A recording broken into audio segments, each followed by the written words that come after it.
Ozempic, Wegovy, Mounjaro. You've heard the names. You've seen the headlines, the late-night jokes, the Hollywood rumors, the quiet transformations in your own social circle. It's a cultural phenomenon, a topic whispered about with a mix of awe, envy, and suspicion. We've seen the stories of dramatic, almost unbelievable weight loss. It's framed as a miracle, a magic bullet, or, depending on who you ask, a cheat code. But it's not magic, and it's not just a fat-melting drug. It's a story about a single, powerful message. A message that our bodies were already sending, but that our brains, caught in the noise of the modern world, could no longer hear. This isn't just a diet drug. It's a brain drug. It's a communications drug. It is, for the first time in human history, a biological off switch for one of our oldest, most powerful, and most fundamental human drives: hunger. But to understand how this hack works, you first have to understand the invisible war it was designed to fight. A war that has been raging inside your body every single day of your life. The problem isn't your willpower, it's your wiring. Your body is an ancient survival machine, perfected over millennia to solve one primary problem: starvation. It is not designed for a world of 24-hour convenience stores and drive-thrus. Inside this machine, two powerful generals are constantly at war, sending signals to their command center: your brain. In one corner, you have ghrelin. This is the hunger hormone. It's released by your stomach when it's empty. Ghrelin is the go signal. It's the primal, urgent monster that screams, "Eat now, find food." It sharpens your senses, makes you irritable, and makes that billboard for a cheeseburger look like a divine revelation. In the other corner, you have leptin.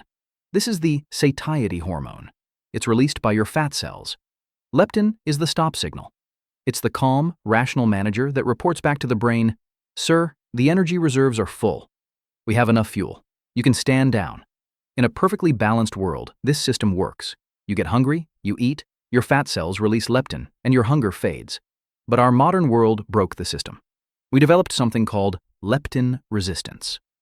Our brains, constantly bombarded by the high-sugar, high-fat, hyperpalatable foods of the modern diet, stopped listening to leptin's signal. The stop message was being sent, but the brain's email server marked it as spam. Food scientists made this worse. They engineered foods to hit the bliss point, the perfect calculated combination of sugar, salt, and fat designed to be irresistible, to flood your brain with so much dopamine that it completely bypasses the leptin signal. So, you are left in a broken state. Your stop signal is offline, and your go signal, ghrelin, is running the show, completely unopposed. You are left feeling constantly hungry, or at least never truly, deeply satisfied. This is the war, a 24/7 battle between an ancient survival drive and a broken off switch. For decades, we tried to fight this war with willpower alone. It was an unfair fight. We were destined to lose. But what if there was another signal, a hidden messenger that the brain couldn't ignore? The key. So it turns out there is another signal. The body doesn't just rely on the slow, long-term signal from fat cells. It has a first responder. This is GLP-1, or glucagon-like peptide 1. It's not a hormone from your fat. It's an incretin hormone, released from specialized L cells deep in your gut. Its job is immediate. The second your food, particularly carbohydrates and fats, hits your intestines, these L cells fire off GLP-1. It's the body's real-time, "I'm full" messenger. It's the signal that screams, "Food is literally arriving in the system. Mission accomplished." This signal is powerful. It tells the pancreas to get ready, it tells the stomach to slow down, and it tells the brain to stand down. It's the perfect off switch. But it has one fatal flaw. It's incredibly fragile. The moment your body releases GLP-1, a ruthless enzyme called DPP-4 hunts it down and destroys it. The entire lifespan of your body's natural "I'm full" signal, the key that could end the war? Less than 2 minutes? For 2 brief, shining minutes, your brain gets the message, and then it's gone. The food noise returns. The war is back on. This is the tragedy of our biology. We had the solution all along. It was just too weak and too short-lived. This is where the scientists come in. They looked at this 2-minute signal, and they asked a question that would change modern medicine. What if we could protect that key? Speaking of keys, you can unlock my channel to YouTube by liking this video and subscribing. I'm serious. Now, the biological hack. You see, the first clue didn't come from a high-tech lab. It came from the venom of a lizard. Scientists studying the Gila monster of the American Southwest discovered a peptide in its venom called exendin-4 that was shockingly similar to human GLP-1. Why was it in the venom? The lizard eats maybe 4 times a year. It needs its body to go into a state of suspended animation to perfectly, slowly process that one giant meal. Its version of GLP-1 was built to be durable.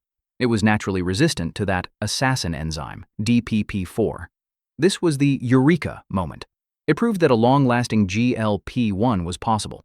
So, scientists set out to build a super GLP-1 for humans. The drug known as semaglutide, the active ingredient in Ozempic and Wegovy, is the result of that quest. It is a masterpiece of biological engineering. This is the answer to what makes it up.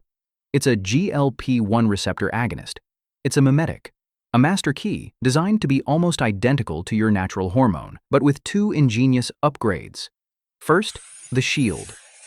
Scientists changed one tiny piece of the peptide's structure. They substituted one amino acid for another. This tiny change made the key effectively invisible to the DPP-4 enzyme that usually destroys it. The assassin's blade just glances right off. Second, the anchor. They attached a long, fatty acid tail to the side of the molecule. This tail has a very specific purpose. It binds to a common protein in your blood called albumin. You can think of albumin as a giant, slow-moving cargo ship in your bloodstream. The drug, with its new tail, essentially hits a ride. It anchors itself to this massive protein, protecting it from being filtered out by the kidneys and allowing it to circulate for days and days and days. The result? A signal that used to last for 2 minutes now has a half-life of 7 days. They didn't just protect the key. They made a key that could stay in the lock, holding the full signal open for an entire week. Why it makes you slim. So, this durable super signal is now circulating in your body 24/7. What does it actually do? This is the answer to why does it make you slim? It launches a coordinated 3-pronged attack. Prong 1, the pancreas. This is its original job. The GLP in its name stands for glucagon-like peptide. It tells your pancreas to release insulin, but, and this is the brilliant part, it only does so when your blood sugar is high. It's a smart drug. It doesn't just flood you with insulin. It helps your body create the right response at the right time. This is why it's a world-changing diabetes medication. Prong 2, the stomach. This is the physical part you feel. The GLP-1 signal tells your stomach to slow way down. This is called delayed gastric emptying. It's the difference between a high-speed 10-lane freeway and a 1-lane rush-hour traffic jam. Your food literally stays in your stomach for much, much longer. This makes you feel physically, undeniably full off a much smaller amount of food. This is the source of that "I can't take another bite" feeling. It is also, not coincidentally, the primary source of the main side effect, nausea. Prong 3, the brain. This is the big one. This is the magic. The signal travels directly to your brain's ancient control center, the hypothalamus. This is the part of your brain that houses the go and stop switches. By holding the full signal open, it effectively mutes ghrelin. It tells your animal brain that the war is over. You are safe. You are full. The go signal quiets to a whisper. But it does something even more profound.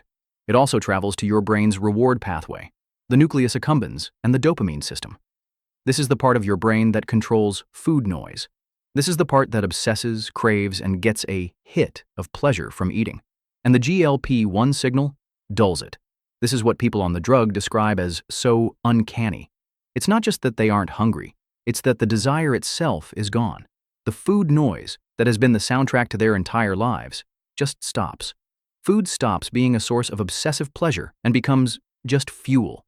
You become slim, not because the drug is melting fat, but because it's recalibrating your entire energy equation.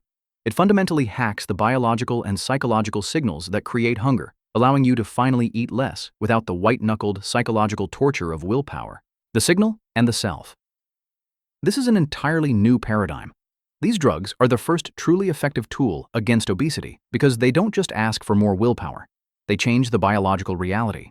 They are a powerful human-made signal that finally allows our ancient brains to navigate our modern world. But this brings up a new, profound complication.